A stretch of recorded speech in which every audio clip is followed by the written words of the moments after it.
I like the game. It's fast, a lot of different skills, the body's involved, organisation skills, on and off the field. It's my taste, I love it. I grew up playing basketball. Rugby is the best game. Well, I'm a tragic. To quote our past Prime Minister, I'm a rugby tragic, and with these guys it's a great, it re-energises me. I really enjoy it. I'm an ex-rugby player and I've played rugby all my life. And I've been playing with deaf rugby players for a long time.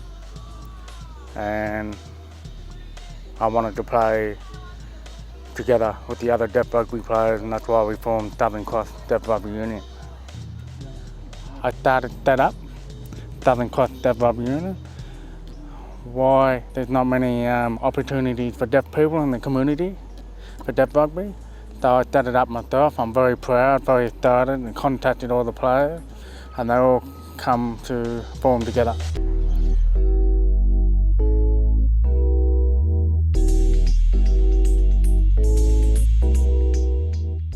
Southern Cross Deaf Rugby team was formed in late 2007 and 2008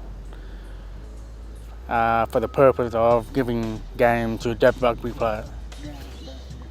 Started 5 years ago. I was playing outside. I like to get involved in rugby union with the local club. Southern Cross University 5 years ago, and I enjoy the game.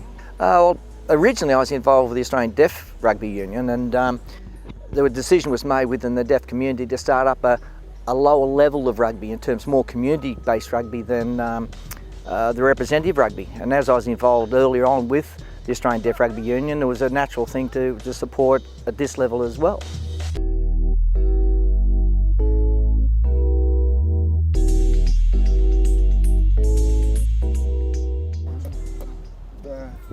It's important to keep everybody involved as a club for experience, with the hearing clubs, with the deaf club.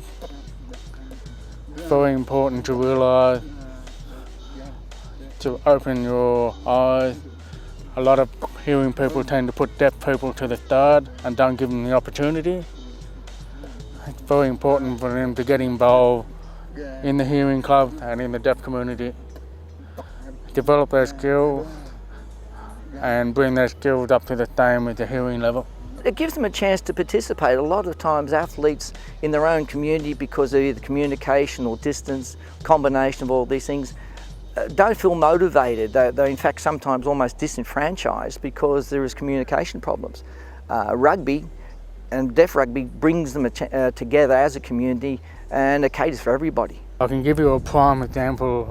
Yesterday when I visited St Dominic School, and being contacted by email with a lady named Frances who runs the deaf unit, and she said, "You're not going to believe it, but the kids are screaming for you, they're waiting for you inside and outside." And I said, "Oh, okay, you know." So, you ready? When you're ready. So I went outside and it just blew me away. All those kids were looking at it.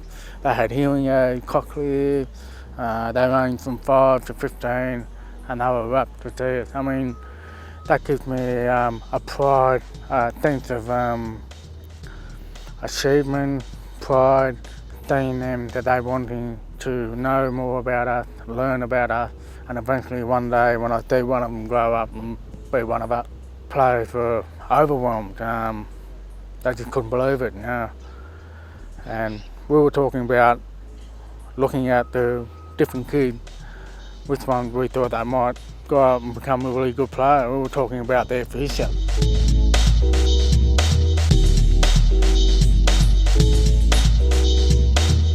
Deaf people are not great at organising rugby on and off the field, administration-wise, coaching-wise. They need help, and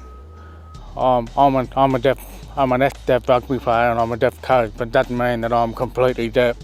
I'm what I call, I live in between two worlds. I live in between the hearing world and the deaf world, and I want to help them out where I can.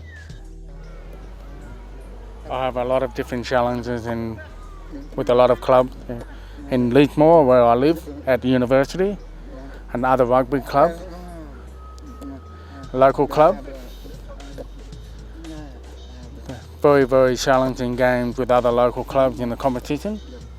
Personally, refreshing my signing communication skills, because they're very rusty, but it's the same as any team, dealing with different characters, likes and dislikes, personal traits, distance, communication. It's the same as any club. The only difference with this club is that some of the guys have a bit of trouble hearing me.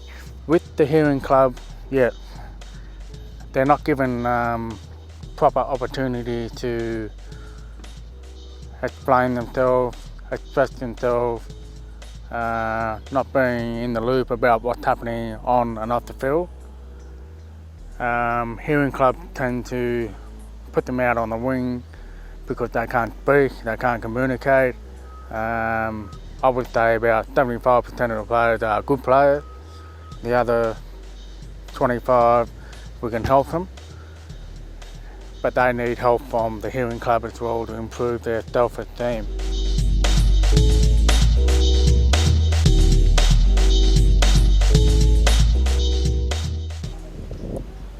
Always start to give the coach an understanding of how to communicate with the deaf player, how to communicate with them, let the coach know that you didn't understand, or the players don't understand from the hearing coaches. A lot of players tend to go yep without understanding anything at all. Maybe perhaps write down on a piece of paper, notes, and stop during the session, generate understanding. Well, again, particularly in the larger cities, there are very strong deaf communities.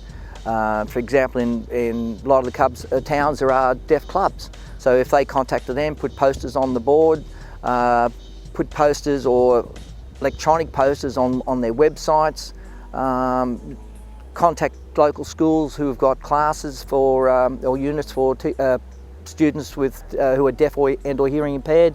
There's a lot of ways to get within the avenues of communication with these groups.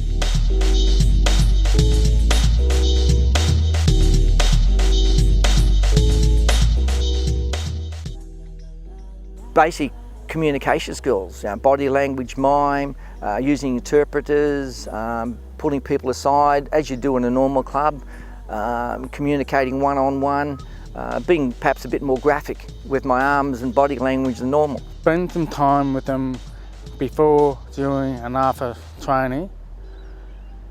If the deaf player is prepared to give commitment, spend some time with them, work out how to communicate with them. Really tolerance, open-mindedness. Then you, as you get to know individual players, you modify your techniques. For example, I had a player who was totally deaf in one ear, so it was useless me talking to that ear. So I just had to take 2 steps to another direction, and he was included. But again, it's just knowing your players and their individual traits.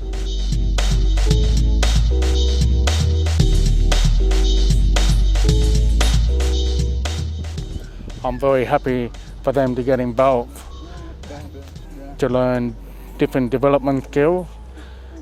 I can't see why we can learn from the hearing people. We can improve our own skill level, try and build up to their level. I believe that the future is really good. Yeah, you never know, we might have more than 1 or 2 teams in the future.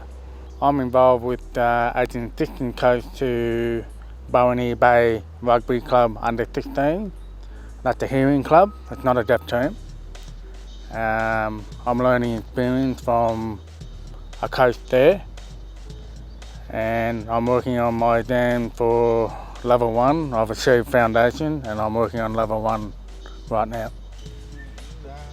My ambition is to grow, make deaf rugby bigger than it is today, keep in contact through the deaf community, get involved, life experiences in different areas. That's my ambition, to be successful and a good experience.